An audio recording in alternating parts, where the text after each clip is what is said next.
नमस्कार भाई सभी को, कैसे आप सब लोग। उम्मीद है कि सब लोग अच्छे होंगे, स्वस्थ होंगे और अपन आगे की तैयारी अच्छे तरीके से कर रहे होंगे। तो इस वीडियो के अंदर हम बात करने वाले हैं नई रीट अध्यापक भर्ती 2027, नई टीचर की भर्ती के ऊपर हम बात करेंगे। भर्ती प्रक्रिया 2027 के ऊपर देखिए, बम्पर पदों पर थर्ड ग्रेड की आपकी भर्ती आने वाली है। लेवल 1 है, लेवल 2 है। इसके ऊपर आपको मैं बेहतरीन अपडेट देने वाला हूं। कब तक भर्ती आने वाली है, कितनी पोस्टें हैं, जो भी आपके दिमाग के अंदर डाउट है, जो भी आपके दिमाग के अंदर वहम है, वो सब हम इस वीडियो के अंदर क्लियर करेंगे। वीडियो को लाइक और चैनल को सब्सक्राइब कर लेना, क्योंकि आगे की जो भी जेन्युइन अपडेट आपको सबसे पहले हमारे चैनल के माध्यम से दी जाएगी। ठीक है, टेलीग्राम ग्रुप ज्वाइन कर लेना, उसी के अंदर आपको पूरी की पूरी अपडेट दी जाएगी। ये हमारी टेलीग्राम ग्रुप का नाम है A to Z forum. Link है ना आपको डिस्क्रिप्शन बॉक्स के अंदर मिल जाएगा इस टेलीग्राम ग्रुप का।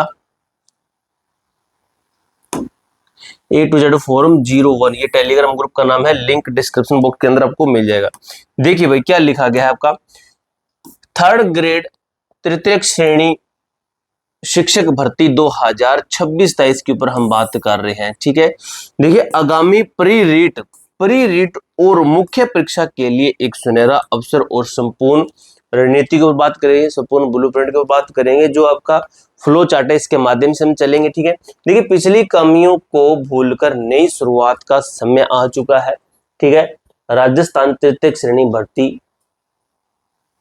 कहते हैं। ठीक है, ये कुछ न्यूज थी, उसके माध्यम से भी हम देख रहे हैं। ठीक है, जो न्यूज थी ना उसके माध्यम से भी हम देख रहे हैं कि उसके अंदर क्या बताएगा और हमारी भर्ती कब तक आ सकती है। ठीक है, न्यूज में कोशिश करूंगा आपको जो हमारा टेलीग्राम ग्रुप है ना उसके अंदर भेजने की। ठीक है, तो अब देखिए मेरे भाई, इसको समझिए अच्छे तरीके से।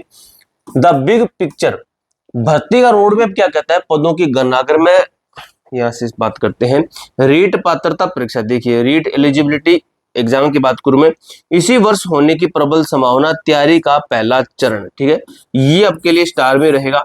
ठीक है, यानी कि इसी वर्ष आपकी भर्ती होगी, इसके लगभग 99% चांसेस है। पदों की मैं बात करूं, वैकेंसी कैलकुलेशन की मैं बात करूं, प्रारंभिक और माध्यमिक शिक्षा विभाग में रिक्त पदों का आधिकारिक आंकलन एवं वित्तीय स्वीकृति। ठीक है, मुख्य तृतीय श्रेणी भर्ती की बात करें, थर्ड ग्रेड की मैं बात करूं, ठीक है, थर्ड ग्रेड की अगर बात की जाए तो क्या है आपके लिए, सरकार का लक्ष्य एक ऐतिहासिक और बड़ी भर्ती करवाना, ये गवर्नमेंट का लक्ष्य है। ठीक है, थर्ड ग्रेड के ऊपर। ठीक है, थर्ड ग्रेड शिक्षक भर्ती के ऊपर।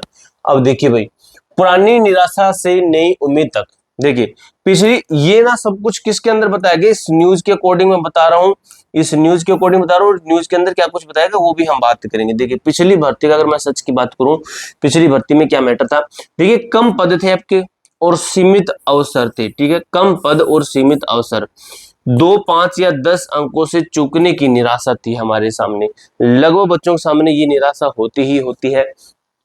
आगामी अवसर आकार, ठीक है, आकार देखते हैं। देखिए सरकार का फोकस है 3 लंबित भर्तियों की भरपाई एक बड़ी भर्ती से करवाना।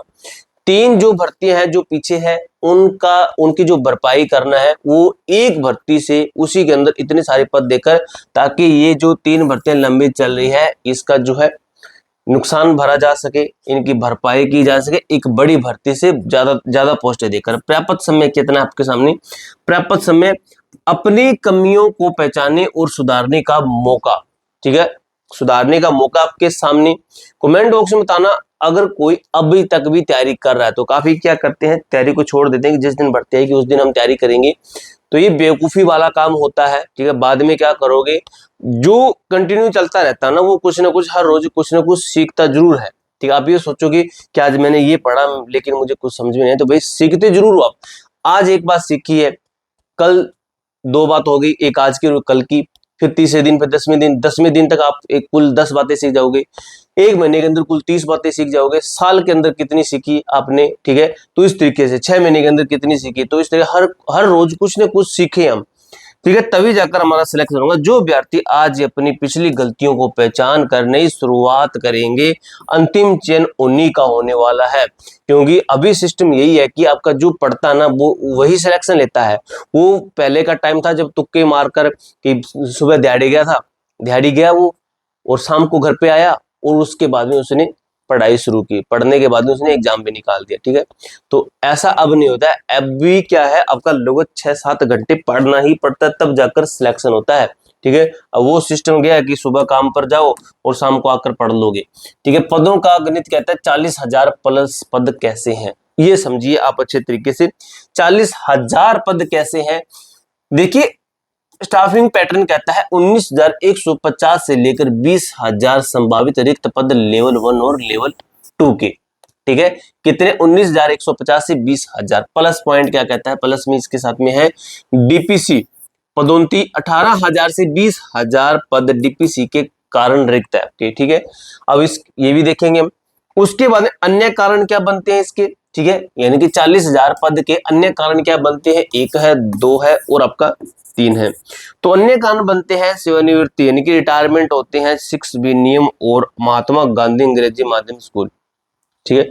तो ये जो भी है मैं बताता हूँ, सेवानिवृत्ति काफी लगभग वही हर महीने भी काफी संख्या में आपके जो रिटायरमेंट आती ही आती है, ठीक है। निष्कर्ष इससे क्या निकला, कुल है 1,23,000, ठीक है। 1.2 लाख रिक्तियों में से 30 से 35,000 न्यूनतम पद स्वीकृत है, ठीक है। कम से कम, ये मैं कम से कम बता रहा हूं आपको, ठीक है। सरकार का संभावित लक्ष्य क्या है, गवर्नमेंट का संभावित लक्ष्य क्या है, 40,000 प्लस पदों पर ऐतिहासिक भर्ती करवाना, ठीक है। जो कि मैंने आपको पीछे बताया 3 लंबित भर्ती हैं, उनकी भरपाई करने के लिए एक बड़ी भर्ती को सामने लाकर रखना। अब देखिए स्टाफिंग पैटर्न क्या है और यह महत्वपूर्ण क्यों है। 11 साल बाद पदों का ऐतिहासिक पुनर्गठन होने वाला, अधिक छात्र कम शिक्षक, छात्र अधिक कम शिक्षक, ये तो होता ही है भाई, ठीक है। जिन स्कूलों में छात्रों का नामांकन इनरोलमेंट बड़ा है वहां नए पद किए जा रहे हैं, सृजित किए जा रहे हैं, यानी कि नए पद क्रिएट किए जा रहे हैं, नए पद बनाए जा रहे हैं, नए तरीके के पद बनाए जा रहे हैं जिन स्कूलों में छात्रों का इनरोलमेंट बड़ा है। कम छात्र हैं, अधिक शिक्षक है, ये बात इधर लिखी गई है, ठीक है। जहां छात्र कम है वहां पद समाप्त लैप्स कर संतुलन बनाया जाता है। जहां छात्र कम है वहां पद समाप्त कर दे, छात्र कम होगी तो पद ऑटोमेटिक ही कम होंगे, लेकिन जहां पर छात्र ही ज्यादा है वहां पर तो फिर पद नए तरीके के बनाने पड़ेंगे। प्रारंभिक और माध्यमिक शिक्षा के बीच इस सेटलमेंट से लेवल 1 और लेवल 2 के लिए हजारों नए पद निकल कर सामने आ रही हैं। ये इसकी बात कर रहा है, ये इसकी बात कर रहा है, ठीक है। देखिए तैयारी का नया दौर क्या बदलना है, हमें बदलना क्या है, तो देखिए पुरानी तैयारी थी, असफल रणनीति होती थी। अब आजकल ना स्ट्रेटजी भी मरवाते थे। स्ट्रेटजी कुछ की ऐसी होती है, गधे की तरह मेहनत कर लेते हैं लेकिन सिलेक्शन नहीं ले पाते हैं, ठीक है। तो स्ट्रेटजी एक ऐसी स्ट्रेटजी खुद की बनानी होती है, किसी की फॉलो नहीं करनी होती है। वो तो क्या ही करेगा, दूसरा पढ़ रहा है वो अपने तरीके से पढ़ रहा है, अपने माइंड के अकॉर्डिंग पढ़ रहा है, आप वैसे नहीं पढ़ सकते। खुद की स्ट्रेटजी जो आपको अच्छी लगे, खुद की ही स्ट्रेटजी कामयाब होती है। चाहे हम भी आपको बताते भाई ये स्ट्रेटजी अपनाओ, अब मैंने 7 एग्जाम पास किए तो वो मेरी स्ट्रेटजी मैं किस तरीके से पढ़ता था, लेकिन मेरी स्ट्रेटजी आप फॉलो नहीं कर सकोगे। अपनी खुद की स्ट्रेटजी बनाया करो, भर्ती या नोटिफिकेशन आने का इंतजार करना, उसके बाद है भाई टाइम टेबल बनाएंगे, ये इतने घंटे पे फेल होता है, वो तो जरूर फेल होता है जो घंटों के हिसाब से चलता है। पढ़ना एक तरीका होता है, एक रणनीति बनानी होती है, राजनीति खेलनी होती है। सिलेक्शन लेने के लिए केवल 3 से 4 महीने में पूरा सिलेबस रटने की फिर कोशिश करते हैं, बावले हो जाते हैं। तुक्का मारना और सतही सुपर जो है, देखिए तुक्का मारना और सतही पढ़ाई, तुक्का मारने की कोशिश करेंगे और ऊपर से भी पढ़ लेंगे और कह देंगे इतनी सारी बुकें पढ़ दी है मैंने, ठीक है, तो वो सिलेक्शन नहीं ले पाते हैं। नई सफल रणनीति के आज से ही डेडिकेटेड और जो है समर्पित तैयारी शुरू करें। आज से तैयारी शुरू करनी पड़ेगी, लगातार तैयारी कीजिए, 1-2 साल का समय लेकर कंसेप्ट्स इनको डीप स्टडी से समझना होगा। लगातार टेस्ट लगाओ, पुराने पेपर और अभ्यास करो, प्रैक्टिस पर जोर दो। कहीं से भी आप प्रैक्टिस अगर आप टेक्स्ट बुक से लगाना चाहते हैं तो मैं आपको कूपन कोड देता हूं 8012, ये लगा लेना।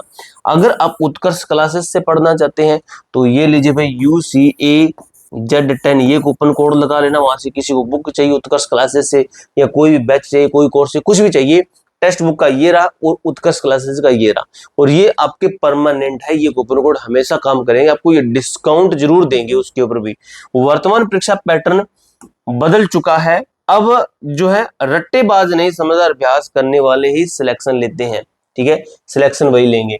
देखिए सफलता का चक्कर क्या कहता है, अभ्यास प्रैक्टिस नए पैटर्न के अनुसार नियमित रूप से मॉडल पेपर और टेस्ट सीरीज हल करें, ठीक है, जो कि आपको टेक्स्ट बुक पे मिल जाएगी। आप मेरा कूपन कोड लगा लेना, आपका ये कूपन कोड है ना, ये कूपन कोड आपको बड़ी से बड़ी सेल के ऊपर भी डिस्काउंट दे देगा। ठीक है। पहचानिए क्या पिछली परीक्षा में 2, 5 या 10 अंकों से पीछे रहने का मुख्य कारण निराकरण क्या है? अपनी कमजोरियों को स्वीकार करें, उन कमजोरियां निकालें उनको बाहर और उन कमजोरियों पर काम करें। ठीक है, वह कमजोरी हमारी रिपीट नहीं होनी चाहिए। सिलेबस के हर एक बिंदु को गहराई से यानी कि डीप स्टडी की बात कर रहा है। उसके बाद में देखते हैं निष्कर्ष और आपका अगला कदम क्या है। समय ये सारी लिखी गई है, पढ़ लेना आप। ठीक है, मोटिवेशन ले लेना। मोटिवेशन वैसे खुद का ही होता है। सिलेक्शन चाहिए तो क्या मोटिवेशन है भी, हम रोज का रोज ये तो है नहीं कि आपको मोटिवेशन देंगे। आपको तो कल को एग्जाम देने जाओगे, एग्जाम सेंटर के बाहर खड़े हो कि जो मोटिवेशन देगा तो अंदर जाऊंगा मैं पेपर देने के लिए। तो मोटिवेशन खुद का होना चाहिए कि मुझे सिलेक्शन चाहिए, बस जॉब चाहिए, बस बात खत्म। ठीक है, पूरी जानकारी मैंने अच्छे तरीके से क्लियर कर दी है। अब इसके अलावा कोई डाउट हो, कोई क्वेरी हो, कमेंट बॉक्स में पूछ सकते हो। मिलते हैं नेक्स्ट वीडियो के अंदर, तब तक के लिए जय हिंद, जय भारत।